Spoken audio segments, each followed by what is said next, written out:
Various exam में आपका स्वागत है। आइए जानते हैं G7 के इतिहास के बारे में।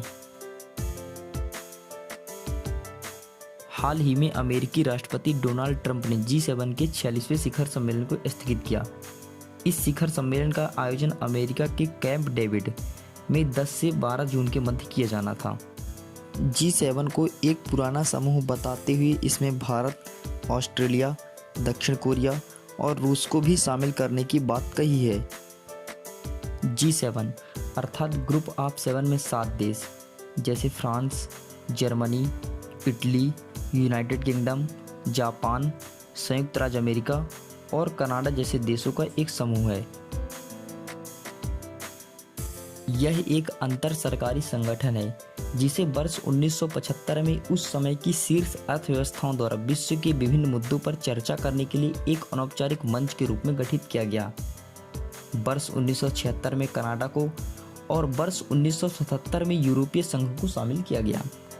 आर्थिक मुद्दों पर चर्चा करने के लिए अमेरिका तथा उसके सहयोगी द्वारा एक प्रयास के रूप में गठित G7 समूह दशकों से वैश्विक समाज के समक्ष मौजूद विभिन्न चुनौतियों जैसे वित्तीय संकट, आतंकवाद, हथियारों पर नियंत्रण और मादक पदार्थ की तस्करी आदि पर विमर्श कर रहा है।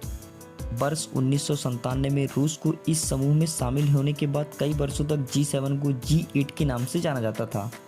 हालांकि वर्ष 2014 में रूस को क्रीमिया विवाद के बाद समूह से निष्कासित कर दिए जाने के पश्चात समूह को एक बार पुनः G7 कहा जाने लगा। G7 देशों के राष्ट्राध्यक्ष वार्षिक शिखर सम्मेलन में मिलते हैं, जिसकी अध्यक्षता सदस्य देशों के नेताओं द्वारा एक रोटेशनल बेसिस पर की जाती है। उल्लेखनीय है कि G7 का कोई भी औपचारिक संविधान या एक निर्धारित मुख्यालय नहीं है, इसलिए वार्षिक शिखर सम्मेलन के दौरान समूह द्वारा लिए गए निर्णय गैर बाध्यकारी होते हैं।